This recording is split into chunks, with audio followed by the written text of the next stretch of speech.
as we hop into the game here. Yep, and there's a jet, by the way. Just want to point it out. Bravo 5, he's flying in the jet. We got to show that first-person jet gameplay. So there you see it, guys, right there in all its glory. A moment of silence for the jet. All right, that's it. So now there you can see actually what he has equipped on the jet as well, which is pretty cool in the third-person view.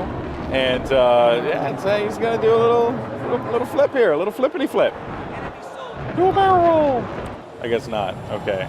This guy's going to come and he's going to tear someone apart. Yeah, he's going to be pushing in here. Now, again, he's going to be flying. The J-20 is on the Chinese side. Wow. Yep, and another cool thing, actually, that my favorite, I was talking about it before, but, you know, there's just a lot of different little things that you can toggle in and out, like, you know, the Alpha and Bravo stuff. If you don't want to have it there, you can actually toggle that out, which is pretty cool, too. So, but, you know, for the sake of this, we want to see who's doing really well. And on the blue team, Delta Squad's actually doing quite solid. They're right now sitting 13 and 3 deaths. On the other side, Delta Squad, of course, on the gold team, they're doing well too at 12 and 9. So overall, you can get an idea of what squad's performing, what squad is really helping out here. But I was actually following the jet guy. He ended up getting taken out. He took care of that one, Corey. Who are you looking at right now? We're taking a look here at Alpha 10. He's currently 10 and 1 overall. What? This guy's a beast. Which is probably the reason why. Chilling in this boat right now. He's just. Well, again, one of the things that Lars and I discussed is how effective is the amphibious vehicles really going to be in this game. Yep. And so just kind of looking at it, I mean, look at this. It's definitely efficient. You can see how they're just kind of going from beach to beach, and you realize, hey, being shot at. And if you didn't see there at E3 for Siege of Shanghai, one of the quickest ways to exit out, well, yeah, it's a jet ski. Yeah, without a doubt. That is so cool, man. It just, I still brings a smile to my face every time I see it. But yeah, and another, cool thing that I'm seeing here as well in the third-person view of Alpha 10 is the movement, right? So like when his legs move, they really are like reacting to the environment as opposed to just being like static, just movements in general. It kind of has like a really good touch to it. That's just something I pointed out or something I noticed. But yeah, actually Alpha 10's using a sniper rifle. He's actually using the CSLR-4, but you're taking a look at someone in the Z11W, that is Bravo 20, taking some fire here. He's in a little bird, seeing if see if he can pick up a kill here. He's at so far Bravo 20. Bravo 20. He actually is 0 and 0. Yes. He's not doing too well, but he's not killed. Oh crap! Did you see that? The jet plane just flew into the helicopter. Nice. That was awesome. Let's go and hop on board here. That was so cool. Corey just laughs at me. Like, don't laugh at me, man. That was awesome. That was amazing. Get a perspective and see how well Alpha 13 can do here. So far, Alpha 13, he is 1-0. As you can take a look at your lower third, 1-0. 20mm cannon, heat seekers, gyro stabilizer, infrared flares, or IR flares. Oh, this guy's got a lot of great control too. Yeah, he actually. I'm looking at his first-person view. I thought he was gonna dive into the water there, but he managed to stay alive. So that was definitely pretty sick. And I do like the, because I'm not much of the, if I get into a plane, I die, period. I mean, that's just usually what ends up happening. But this guy seems to just have some stupendous control of this particular vessel right now. Like, he's just, and that's the thing, right? When you have a good pilot, they really do change the map. And there you can see the dynamic weather effects now coming into place here as it's getting all over his window as well. So that's the other thing, right? I don't think it's going to block his view all that much, but it's just those like little tiny effects that you can see there. So that certainly is pretty cool. And look at that. He's shooting at the windmill. Again, one of the things you'd mention as time goes through, you can see that this windmill is starting to fall. That jet's actually trying to help it.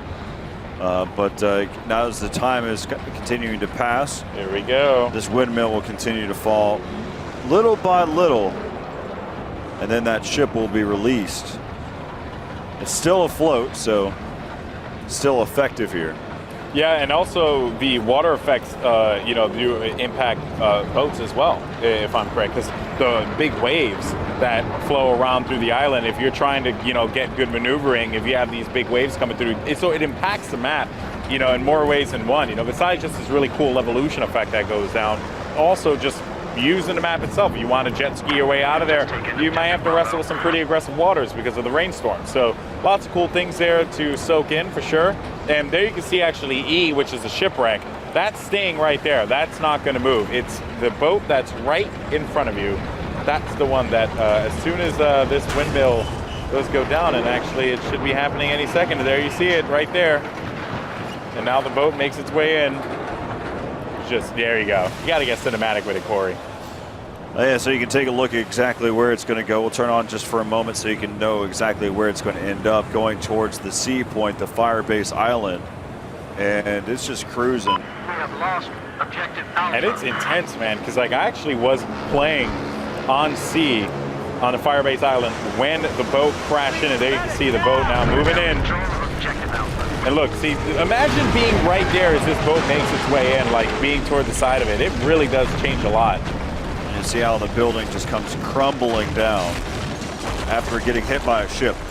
Who'd have thunk? Who'd have thunk it, So now this changes the map, right? This one guy's like, holy crap, a boat just landed right on the island. What am I going to do? Well, there's something on the boat. And actually, Corey, why don't you tell people how this actually impacts the Firebase Island?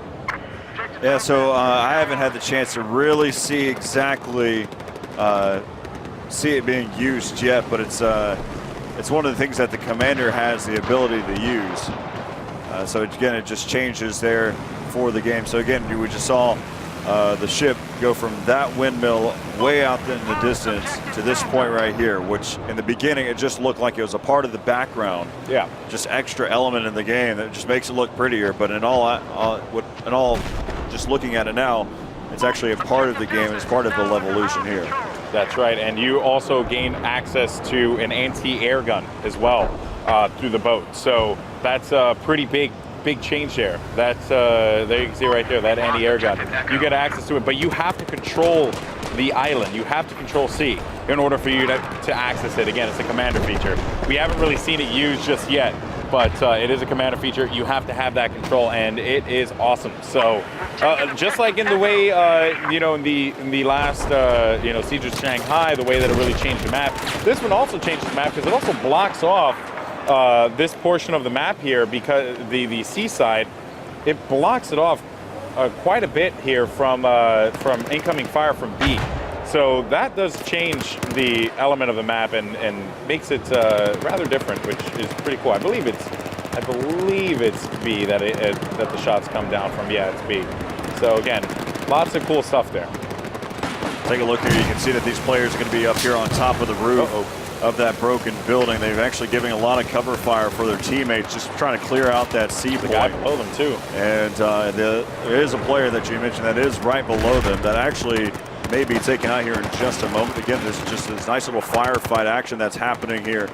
And they have, maybe that player might actually be stuck inside of the building. No, yeah, actually, they went after him. They chased him down, and they saw that he was there. He popped up and went for the kill. So good stuff there by that crew. C now completely into control of the blue team, as D, which is going to be right across from them, that has still some players on gold team that are trying to hold it down. Yeah, so the Chinese again having control now. If we take a look at the overview, you can see that you've got currently the A, B is contested. Currently C belongs to, so A and C belong to the Russians, and then D and E belong to the Chinese. As we just kind of take a look at the overall, we'll go ahead and hop back in here with Alpha 13, who's going to be the pilot here for this jet. Again, for those of you that are curious, it's called the SU-50. This is his current setup. He's got the gyro stabilizer. Currently 2-0 right now.